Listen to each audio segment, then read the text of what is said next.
In this video, I'm going to show you how to replace the front brake calipers on this Ford F-150. Located behind your front wheels, let's get started. With the vehicle safely raised and supported, use a 21mm socket, remove all 6 lug nuts, and then remove the wheel.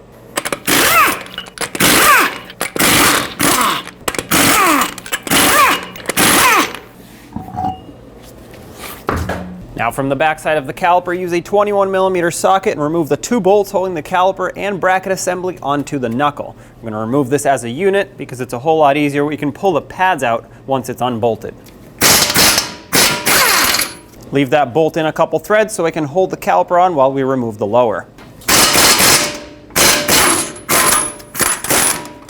Take this out, hold on to the caliper and remove your other bolt. Pull the caliper off, and you don't want to let it hang by the brake hose. So what I'm going to do is hang it on the sway bar right over here with a bungee cord so it doesn't put pressure on the brake hose. However, right before we do that, if you just push on the pads, they slide right out of the bracket.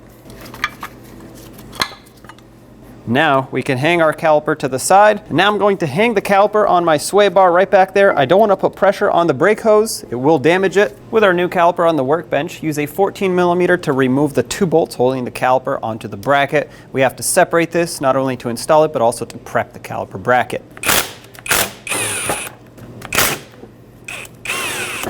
Remove the caliper off the bracket. What we need to do now is put a little bit of brake grease or high temperature silicone paste right where the anti-rattle clips are supposed to mount. You want to make sure whatever you use here is rated for brakes or for high temperature, otherwise it will melt. Brakes get really hot. If it melts, it gets all over your pads and rotors, and you want to avoid that. Take the new anti-rattle clips provided with the caliper and snap them over the caliper bracket. When you put them on, there's a larger hook and a smaller hook. You want to make sure that the smaller hook goes on the inside and the larger hook secures it on the outside. You may need to help these fully seat with a pocket screwdriver. Sometimes this larger hook doesn't slide down all the way.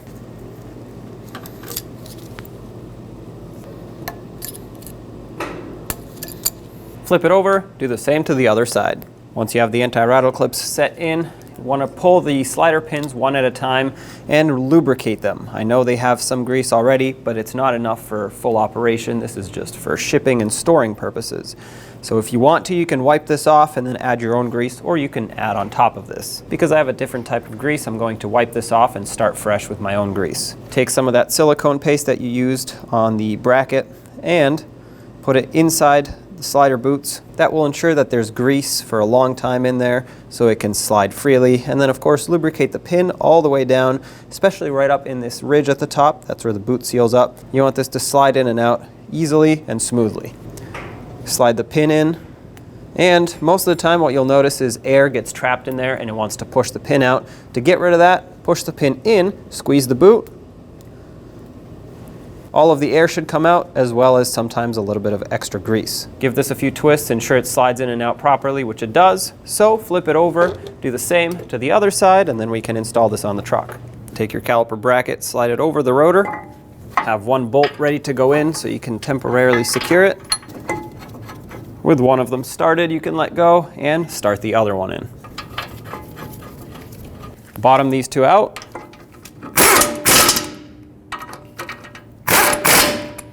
And torque them both to 184 foot-pounds.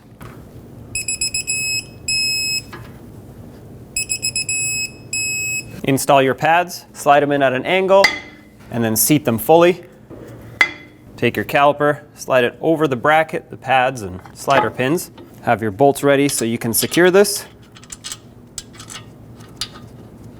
And with a 14mm socket, bottom these out.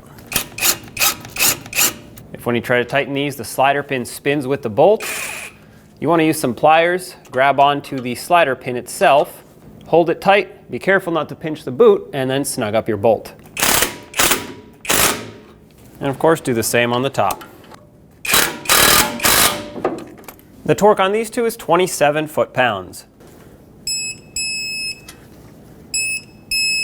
It's time to transfer over the brake hose. Before I remove this, what I like to do personally is remove the bleeder screw cover and open the bleeder screw.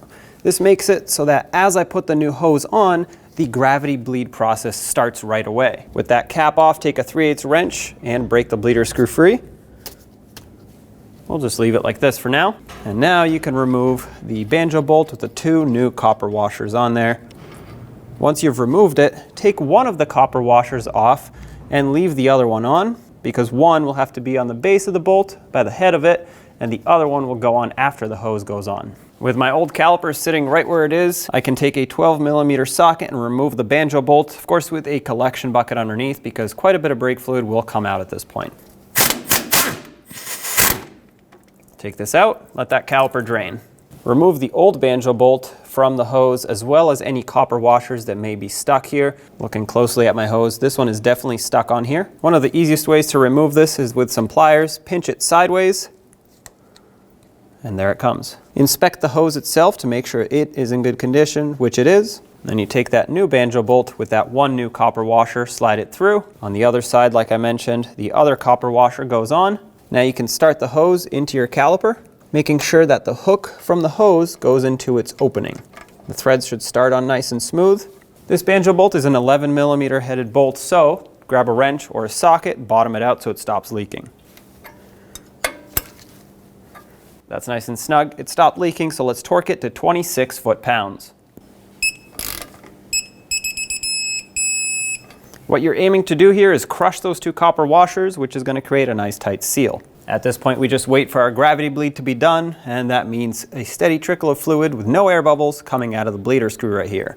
At that point, most if not all of the air should be out of this system, but you may still need to do a full manual brake bleed, and you'll see how to do that at the end of the video. For now, let's wait for the gravity bleed to be done. We have a nice steady trickle of fluid coming out of our bleeder screw, so I'm going to close this off. Once again, 3/8 wrench for this one. Snug it. Rinse any brake fluid with brake parts cleaner. And cap off your bleeder screw so it doesn't get clogged up. Let's get the wheel on. We'll start all 6 lug nuts, bottom them out in a cross pattern, and then also in a cross pattern, we'll torque them to 150 foot-pounds.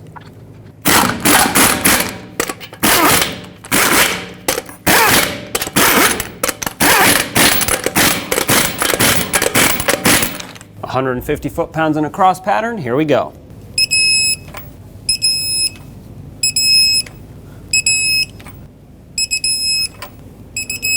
Double check them.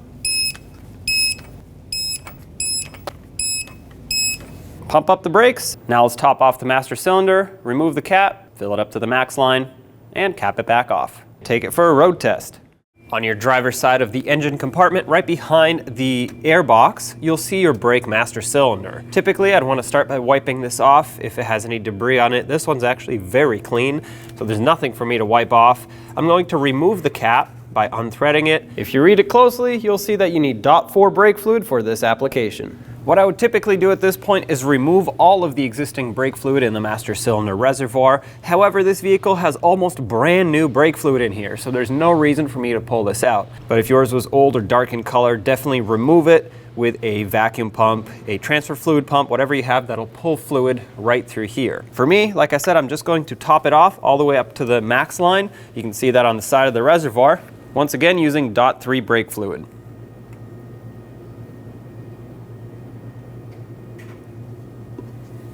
That's full right there, so let's cap it off.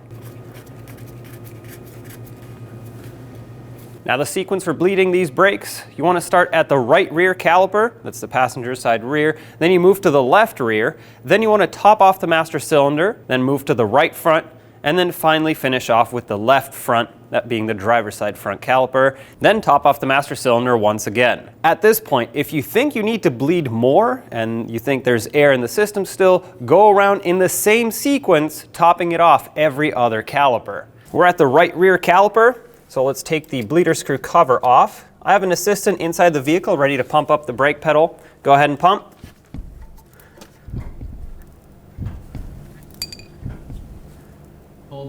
All right, they're holding pressure. I have a collection receptacle that has a hose on it.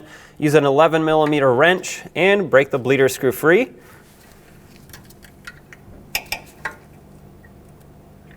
There we go. Go ahead and pump again. We're going to do this until no air bubbles come out and we have nice clean brake fluid. Holding. All right, break this free. Go again. Holding. All right, go again. Holding.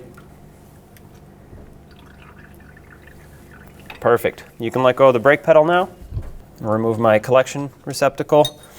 If any brake fluid spilt, go ahead and wash it off with some brake parts cleaner, and then cap the bleeder screw off. Next, move over to the left rear and bleed the caliper the same way. Now let's top off the master cylinder, remove the cap, fill it up to the max line, and cap it back off.